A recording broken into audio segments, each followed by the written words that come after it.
جات لي عيانه في العياده، عمرها 41 سنه ووزنها زايد، وبتعاني من مرض الضغط بقالها اكتر من 7 سنين، وبتاخد اكتر من دواء كانت وما فيش استجابه.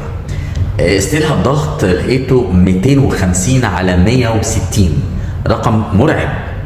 فالحقيقه في الظروف دي محتاجه ضروري تخش المستشفى.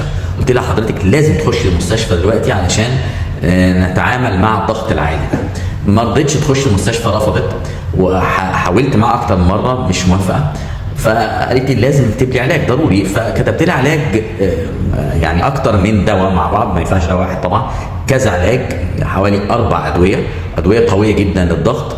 بس في نفس الوقت مطلوب منها انها تعمل فحوصات كتيره جدا، لان الحاله دي بتكون حاجه اسمها ضغط مرضي مستعصي على العلاج، بنسميه حاجه كده اسمها ريفراكتوري هايبرتنشن، وده نوع من انواع الضغط بيقاوم العلاجات، وده حاله بتقابلنا بتبقى صعبه جدا في التعامل معاها. فلازم عشان نتعامل معاها مظبوط ندخلها المستشفى ونعمل لها فحوصات كتير.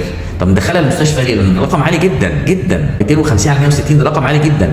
فلازم تخش المستشفى وتاخد ادويه كتير وتبقى تحت الملاحظه لحد لما الضغط ينزل ويستقر على الرقم اللي احنا ممكن نقول لها بعده انها تخرج. ده 1. 2، لازم هي تخلي بالها انه بعد كده المتابعه اهم من العلاج، ولازم نعمل فحوصات كتير عشان نعرف ايه السبب اللي علّى الضغط كده، وايه السبب اللي مخلي الضغط ريفراكتور يعني بيقاوم العلاج. ودي حاله من الحالات الصعبه جدا جدا.